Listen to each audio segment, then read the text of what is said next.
और ये मैं धन्यवाद करती हूँ माननीय प्रधानमंत्री जी का कि जो शुरुआत उन्होंने ये करी है, क्योंकि जैसे जांगड़ा साहब ने बताया कि बहुत जो पुरानी जो हमारी पीढ़ियाँ थी उसके अंदर जो है ये सारी चीज़ें जो हैं पूरी तरह से वो लिप्त होती जा रही थी। लेकिन हमारा संविधान, उसके अंदर हमारी प्राइड कैसी हो, पूरी तरह से उसको किस तरह से हमारे निर्माताओं ने किस तरह से बनाया था, उसकी क्या हिस्ट्री है और आगे जो है किस तरह से जो है उसका क्रियान्वित हुआ है, वो सारी बातें जो हैं आज हमने स्टूडेंट्स के सामने रखी। और ये मैं समझती हूँ एक बहुत ही अच्छा तरीका है संविधान दिवस बनाना, ये एक पर्व के रूप में, क्योंकि ये सबसे वो कहते हैं ना सर्वोपरि जो है आज के दिन हिंदुस्तान में हमारे लिए वो है संविधान। और जो अगर कोई ये बात कहता है कि संविधान को नष्ट कर रहे हैं, ये अपने आप में ही वो उसको समझ जानी चाहिए, इससे बड़ी और झूठ क्या हो सकती है जब संविधान का पर्व बनाया जा रहा है। वो माननीय प्रधानमंत्री जी ने जो है शुरुआत करी है उसकी, तो संविधान बदलने का तो कोई सिलसिला है ही नहीं। लेकिन मैम जिस तरह से अभी कांग्रेस में आप गए काफी लंबे समय से, जिस तरह से गुटबाजी और चीज़ें जो आए, जो चाहे हरियाणा की बात करें चाहे महाराष्ट्र की, उसको लेकर जिस तरह से आरोप लग रहे हैं कि भाई इन्होंने जो है ईवीएम गड़बड़ की है, तो क्या लगता है किस तरह का हुआ? वो अंगूर खट्टे हैं वाली बात है कि सियानी बिल्ली कम्बा नोचे।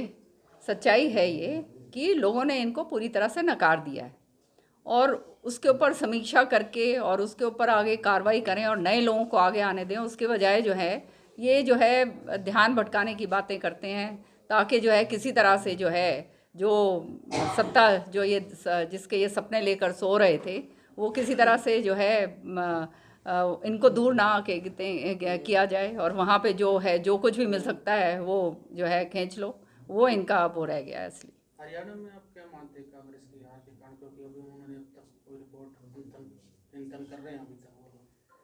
कांग्रेस के अंदर ये चिंतन मंथन सारा कुछ चलता ही रहता है, अभी नहीं है, ये तो शुरू से होता आया है। लेकिन जो जिसको सारा वो कहते हैं ना रेंज जिसको सौंपी गई हों और वो ही अपने ही लोगों को काटना शुरू कर दे, अपने ही लोगों को ख़त्म करना शुरू कर दे। अब जो है ना वो कहते खेत जो है ना, बाढ़ अगर खेत को खाना शुरू कर दे तो फिर खेत हरा भरा कैसे हो सकता है। वही हाल जो है हुड्डा साहब का हुआ है। तो मैम आप जो है पहले काफ़ी टाइम कांग्रेस में रही, अब आप बीजेपी में हैं, जी, तो आपको दोनों पार्टीज में क्या अंतर महसूस होता है? मैं बहुत सुकून महसूस कर रही हूँ। एक संगठित पार्टी है, ऐसी पार्टी है जो संभालती है, सच्चाई है ये। हमने तो इतने साल जो है कांग्रेस के अंदर काम करा, केवल कटाई पटाई षड्यंत्र और ये सारी चीज़ों के अलावा और कुछ हमने देखा नहीं। अपना यही देखते थे कि कैसे बचो भाई, कैसे आगे काम करना है, कैसे नहीं करना, कैसे टिकटों का बंटवारा जैसे होता था। यहाँ पे आपने सबने देखा पिछले दिनों में जो है जिस तरह से हर एक कॉन्स्टिट्यूंसी के अंदर जा जा के 5-5 लोग जो हैं इन्होंने टिकटार्थी बना दिए, हर एक को जो है झूठ बोलकर जो है उसको वो कर दिया। तो मतलब इनकी नीयत केवल ये थे कि मैं और मेरा सही रहे और बाकी सारे हो जाएं ख़त्म। और आज उसी का नतीजा ये है कि कांग्रेस पूरी तरह से वेंटिलेटर के ऊपर चली गई। और यहाँ क्या आपको अच्छा लगता है, क्या एडवांटेज लगती है बीजेपी में? तो मैंने आपको बताया ना, अब आप देखिए जो होनहार लोग हैं और जिनके अंदर क्षमता है उनको काटने के बजाय आगे बढ़ाया जाता है। मेरे को घर बैठे बिठाए जो है राज्यसभा के अंदर लेकर आए। कभी मैं सोच भी नहीं सकती थी कांग्रेस के अंदर कि इस तरह से जो है राज्यसभा के अंदर मैं आऊँगी। सो ये तो आप अपने आप में ही जो है ये उदाहरण है, इसमें कोई शक की बात नहीं है। वहाँ पर तो ये था कि अपनी जो है हालात ये थे कि जो जायज़ जो टिकटें हैं वो नहीं हमारे को मिलती थी। हमेशा जो जहाँ खड़े होते थे वहाँ पे नीचे कटाई होती थी। पूरी तरह से जो है ये सोचा जाता था कि इनको किस तरह से ख़त्म कर दिया जाए। और वही नतीजा ये है कि आज पूरे हरियाणा के अंदर अपने ही लोगों को जो है काट पीट के सारा कुछ ख़त्म करके इस हालात के अंदर आ गए हैं। पता नहीं किस तरह से इनके ये सपने संजो रहे थे कि ये मुख्यमंत्री बनेंगे। सच्चाई ये है कि जनता ने ग्राउंड के ऊपर इनको पूरी तरह से नकार दिया, क्योंकि इनको देख के खुश नहीं है कोई।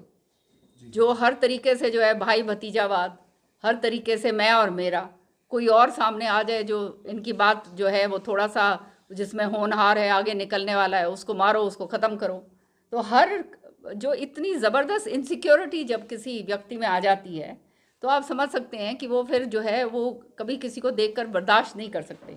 और वही नतीजा जो हुआ कि बाप और बेटा की अपने बेटे को आगे बढ़ाने के लिए सबको और ख़त्म कर दो। मतलब जिस लीडर में इनको पोटेंशियल दिखता था उसको बिल्कुल, आगे बढ़ाने की बजाय उसको बिल्कुल, खत्म करने की पूरी कोशिश तरह की। से। और यहाँ पे बीजेपी में ऐसा नहीं है। नहीं, यहाँ पे आप अगर काम कर रहे हैं और आपकी क्षमता है तो क्षमता के मुताबिक आपको मिलेगा।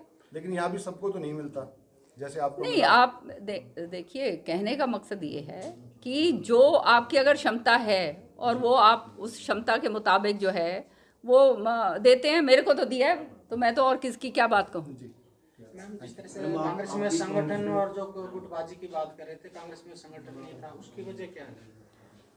कांग्रेस में संगठन इसलिए नहीं था क्योंकि जो है, अब आप जो हैं इनके प्रभारी जो हैं वो इनके खास आदमी थे, जो प्रदेश अध्यक्ष हैं वो इनके खास थे। अब इन्होंने 10 जगह जो है सारों के ऊपर हाथ रखा हुआ था कि तू भी बनेगा, तू भी बनेगा, तू भी बनेगा। अब अगर संगठन ये बना लेते तो आधा तो इनका हाल बुरे हो जाने थे, तो इसलिए संगठन इन्होंने खुद ही नहीं बनने दिया। हर एक के साथ यही हालात करे, चाहे अशोक तंवर था उस समय, चाहे शैलजा जी हों उस समय। जो हालात हुए, ये कोई छुपे हुए हालात तो है नहीं। मैडम, आपने इतनी हाईकमान के सामने बातें रखी, हाईकमान ने आपके कांग्रेस में बातें सुनी क्यों नहीं? क्योंकि इन्होंने पूरी तरह से सारा सिस्टम हाईजैक कर रखा है। किसने? हुड्डा साहब ने और उनके बेटे ने। मैडम, आप भी कांग्रेस में सीएलपी लीडर रही हैं। अभी तक कांग्रेस में सीएलपी लीडर का चुनाव नहीं हुआ, तो क्या इंटरनली प्रोसेस करना होगा और अपनी पुरानी पार्टी को आप क्या सजेस्ट करेंगे सीएलपी लीडर को? ये सबसे बड़ा दुर्भाग्य है कि प्रजातंत्र के अंदर जो है सत्ता पक्ष और विपक्ष जो है, विपक्ष भी पूरा मजबूत होना चाहिए, तभी सत्ता पक्ष भी जो है सही काम कर सकता है।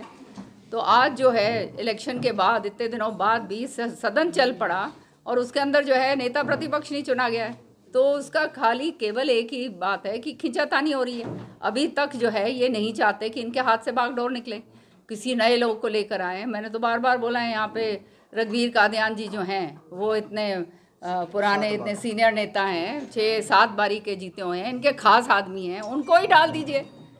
उनका हक भी बनता है, उनको भी नहीं देख के राजी है। तो सच्चाई है सामने, इनकी असलियत जो है वो सामने नजर आती है।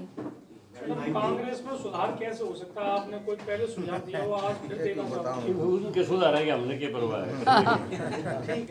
सुधार कर ले रखे हैं। अब जो ये तो खत्म ही हो गया। इन्होंने ये ठेका उठा रखा था कि कांग्रेस को खत्म करना है और वो इन्होंने कर दिया। ठीक है मैडम, 96 में चौधरी बंसीलाल की सरकार बनी और 99 आते आते जो बीजेपी सहयोगी थी समर्थन वापस ले गया। तो जब आप बीजेपी में शामिल हुई, आपको नहीं लगा कि आइडियोलॉजिकल बीजेपी से आपकी जो चौधरी बंसीलाल की आइडियोलॉजी है वो मैच नहीं कर पाएगी या नहीं करेगी?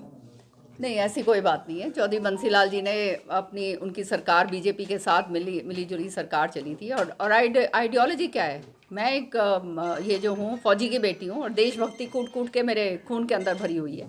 तो आइडियोलॉजी जो है विकसित भारत की है और भारत को आगे बढ़ाने की है। वो आइडियोलॉजी तो मेरे अंदर है, चाहे मैं कहीं भी हूँ, उसको कौन नकार सकता है। जहाँ तक कांग्रेस का सवाल है, ना आइडियोलॉजी है, ना नेता है, ना नीति है और ना नियत है।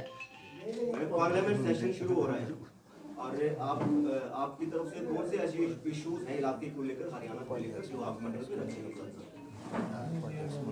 अब जो मौका दिया है नेशनल स्टेज के ऊपर, और मैं धन्यवाद करती हूँ अपने चेयरपर्सन का जो है वाइस प्रेसिडेंट साहब धनखड़ साहब, उन्होंने मुझे डेप्यूटी उसका चेयरपर्सन का भी वो कल मेरे को अनाउंस करा है।